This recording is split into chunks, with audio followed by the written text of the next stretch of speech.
ఒక ఎంపీగా, బాధ్యతాయుతమైనటువంటి ఎంపీగా నా యొక్క బాధ్యతలను నేను నిర్వర్తిస్తా ఉన్నా. ఆ క్రమంలో సమాజాన్ని, అంతరాలు లేనటువంటి సమాజాన్ని తీర్చిదిద్దేదానికి నా వంతు కృషి నేను చేస్తా ఉన్నా. బరి తెగించి హద్దులు మీరి ఇష్టానుసారంగా ఆధారాలు లేకుండా నిరాధారమైనటువంటి ఆరోపణలు ఒక ఆదివాసీ స్త్రీతో సంబంధం ఉన్నట్టుగా మీరు చెప్పి ఈరోజు అదే ఆధారాలు మీరు ఎవరెవరికి సబ్మిట్ చేయాల్సి ఉంటుంది అన్నటువంటి విషయాన్ని నేను రాబోయేటటువంటి నా యొక్క ప్రెస్ కాన్ఫరెన్స్లో నేను ఎక్స్ప్లెయిన్ చేస్తాను. ఈ కుట్ర కుతంత్రాల వెనక ఎవరున్నారు అనే విషయాన్ని నేను ప్రశ్నిస్తా ఉన్నా.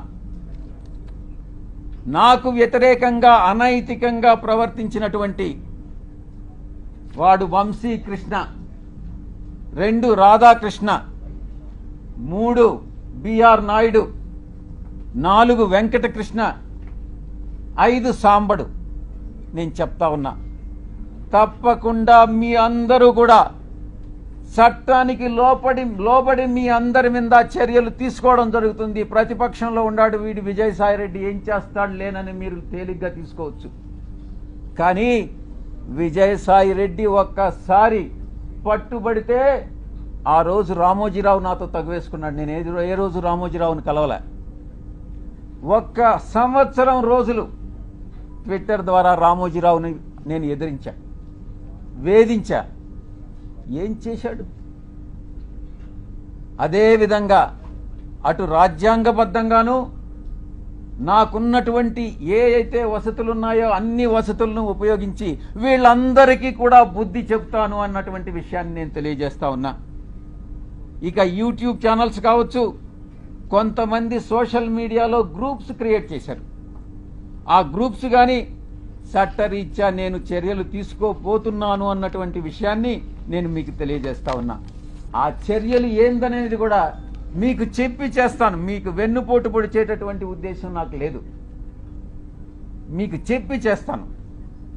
ఫస్ట్, మొట్టమొదటిగా మిగతా వాళ్ళని పక్కన పెట్టినా కూడా వంశీకృష్ణ అనే వాడిని మాత్రం నేను వదలను. తప్పకుండా ప్రివిలేజ్ మోషన్ పార్లమెంటులో మూవ్ చేస్తాను. వీడు చేసినటువంటి అన్యాయానికి, అన్యాయమైనటువంటి నిరాధారమైనటువంటి ఆరోపణలకి. 2, ఎడిటర్స్ గిల్డ్ ఆఫ్ ఇండియాకి కంప్లైంట్ చేస్తా. 3, ప్రెస్ కౌన్సిల్ ఆఫ్ ఇండియాకి కంప్లైంట్ చేస్తా.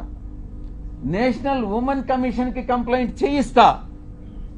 నేషనల్ ట్రైబల్ కమిషన్కి కంప్లైంట్ చేయిస్తా. నేషనల్ హ్యూమన్ రైట్స్ కమిషన్కి కంప్లైంట్ చేయిస్తా. ఆంధ్రప్రదేశ్ ఎస్టీ కమిషన్కి కంప్లైంట్ చేయిస్తా. డిఫమేషన్ కేసు ఫైల్ చేస్తా, నేనే చేస్తా. యూనియన్ ట్రైబల్ మినిస్టర్ని కలిసి వీడు చేసేటటువంటి అన్యాయాలు, వీడు చేసేటటువంటి అకృత్యాలు, వీడు చేసేటటువంటి బ్లాక్మెయిల్స్, వీడు చేసేటటువంటి ఇండస్ట్రియలిస్ట్ అందరినీ కూడా పిలిచి వాళ్ళని బెదిరించి, నీ ఇండస్ట్రీలో ఇవన్నీ తప్పులు చేశావు, నువ్వు ఇంత నాకు బ్లాక్మెయిల్ అమౌంట్ కట్టు అని బెదిరింపులను కూడా నేను కేంద్ర మంత్రికి నేను విన్నవిస్తా. ఇక నేనే టేకప్ చేస్తా నా మిత్రుల సహాయంతో. ఉమెన్ ఆర్గనైజేషన్స్ ఏవైతే ఉన్నాయో ఆ women organisations, SC ST organisations అందరినీ కూడా సమైక్యంగా ఏకీకృతం చేసి వీడి మీద చర్యలు తీసుకునేటటువంటి ఏర్పాట్లన్నీ కూడా చేస్తాం. ఇక కాన్స్టిట్యూషనల్ బాడీస్ ఏదైతే ఉన్నాయో న్యాయం కోసం ఇతన్ని శిక్షించేదానికి ఏదైతే చేయాలనో ఆ ప్రతి ఒక్కటి చేస్తానని నేను మీ అందరికీ కూడా తెలియజేస్తా ఉన్నా. ఒక ఆడబిడ్డని, ఒక ఆదివాసీ బిడ్డని బజారుకి ఇచ్చి నా వ్యక్తిత్వం మీద, నా ఎదుగుదల మీద, ఒక పేదలకి సేవ చేయాలి, ప్రజాసేవ చేయాలి అన్నటువంటి ఆలోచన కలిగినటువంటి నా మీద కుట్ర పన్ని ఈ యొక్క వ్యక్తి, ఈ వంశీకృష్ణ అనేటటువంటి వ్యక్తిని ఎటువంటి పరిస్థితుల్లో వదిలేదే లేదు అని నేను ఖరాఖండిగా చెప్తా ఉన్నా. వీటన్నిటికీ మించి ఒక ప్రైవేట్ మెంబర్ బిల్ పార్లమెంటులో సోషల్ మీడియాని ఇటు ఈ యొక్క వెధవలు ఎవరైతే ఉన్నారో జర్నలిస్టులుగా వీళ్ళని శిక్షించేటటువంటి బిల్లుని ఒకటి ప్రవేశపెట్టాలన్నటువంటి ఆకాంక్ష కూడా నాకు ఉంది అని నేను తెలియజేసుకుంటా ఉన్నా.